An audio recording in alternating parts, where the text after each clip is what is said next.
Everyone, मैं अनुपम गर्मा गर्म किचन में आपका एक बार फिर से बहुत स्वागत करती हूँ। और आज मैं आपके लिए 5 मिनट में बनने वाली बहुत ही हेल्दी, बहुत ही टेस्टी नाश्ते के साथ बिल्कुल रेडी हूँ।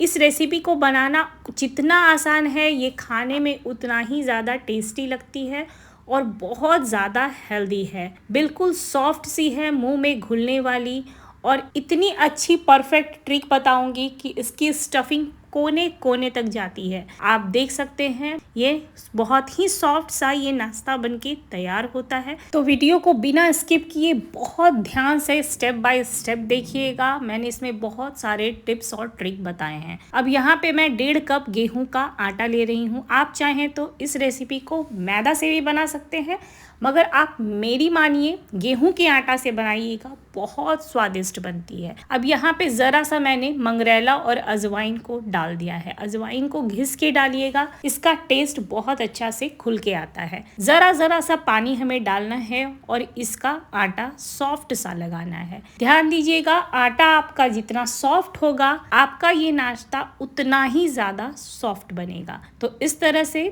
थोड़ा थोड़ा पानी हमने डाल दिया है और आटा हमारा बिल्कुल तैयार है। अभी हम इसे साइड पे रखते हैं। अब यहाँ पे मैं ले रही हूँ 4 मीडियम साइज के अनियन को छील के अच्छे से धो लिया है और अब इसको हम रफली कट कर लेंगे। बारीक काटने की कोई ज़रूरत नहीं है, क्योंकि हमें इसे चॉपर में ही डालना है। तो ये देखिए, इस तरह से हमने सारे अनियन को कट करके एक चॉपर में डाल दिया है। उसी के साथ यहाँ पे मैं 8 से 10 लहसुन की कलियाँ ले रही हूँ, 1 इंच के बराबर अदरक और 5 हरी मिर्च ली है। अब हमें इसे हल्का सा बस ग्राइंड करना है, मोटा सा, बिल्कुल बारीक नहीं करना है। तो आप देख सकते हैं बिल्कुल इसी तरह का हमें चाहिए। अब एक बाउल में हम यहाँ पे ले रहे हैं चने की सत्तू। ये घर की बनी हुई सत्तू है। अगर आपको इसकी रेसिपी चाहिए तो मुझे कमेंट करके बताइएगा, इसकी भी डिटेल रेसिपी मैं डाल दूंगी। अब वो जो हमने प्याज अदरक को पीसा था उसे भी डाल दिया है। ज़रा सा अजवाइन को घिस के डाल देंगे, साथ में मंगरेला डाला है। आधा चम्मच नमक डालेंगे और आधा नींबू का रस। इससे ये बहुत चटपटा बनता है। अब ये एक सीक्रेट इंग्रेडिएंट है, आम के अचार का तेल।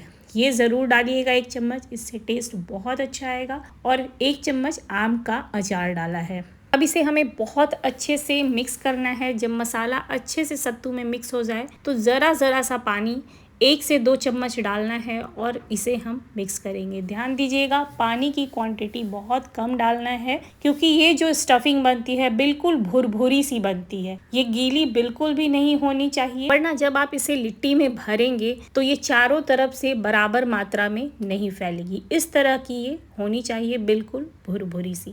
तो सत्तू तैयार है। अब आपको मैं लिट्टी बना के दिखा रही हूँ। तो इतनी बड़ी साइज की लोई लेनी है। यहाँ पे हम छोटे साइज वाली लिट्टी बना रहे हैं, जिसे हमारे गांव में मखनी भी कहा जाता है। तो इस लोई में स्टफिंग भरने के लिए हम इसे सबसे पहले कटोरी का शेप देंगे।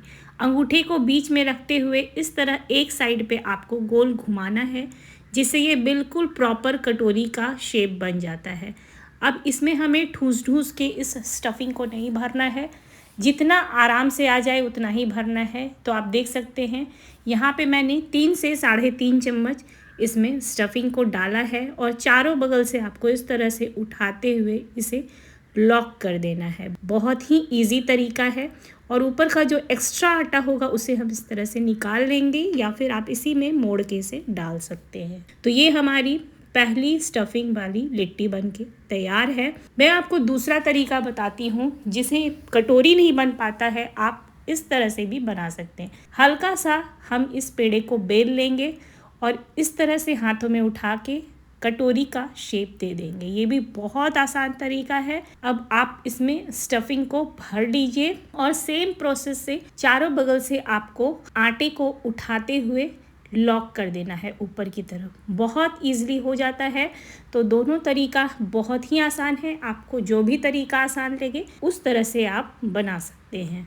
तो इसी तरह से हमने सारे स्टफिंग को भर लिया है। अब मैं आपको इसे बेलने का तरीका बताती हूँ जिससे स्टफिंग चारों बगल बराबर मात्रा में फैलेगी। तो इसमें हल्का सा परथन लगाने के बाद हाथों से इस तरह से प्रेस जरूर कर दीजिएगा। इससे जो स्टफिंग होती है वो चारों तरफ फैल जाती है। उसके बाद हम इसे बिल्कुल हल्के हाथों से बेलेंगे। बहुत ज्यादा नहीं बेलना है, बस ये जो मखनी होती है वो जरा सी मोटी होती है, जिससे जब हम इसे सेकते हैं, बनाते हैं, तो इसमें आटे का भी मिठास आता है। तो बहुत पौष्टिक होती है, बिल्कुल गांव का टच आता है और बहुत ज़्यादा टेस्टी लगती है।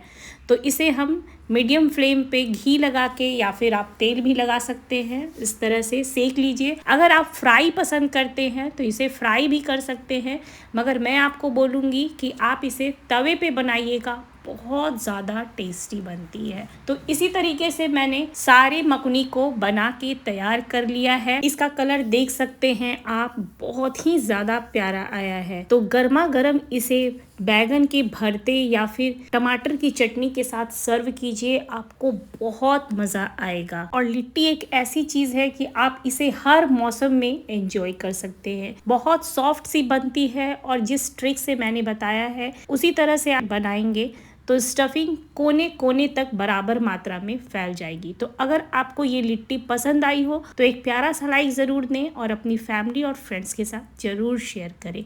चैनल पे नए हैं प्लीज़ इसे सब्सक्राइब कर दिए। मिलती हूँ एक नई रेसिपी के साथ, तब तक के लिए bye bye, take care, enjoy.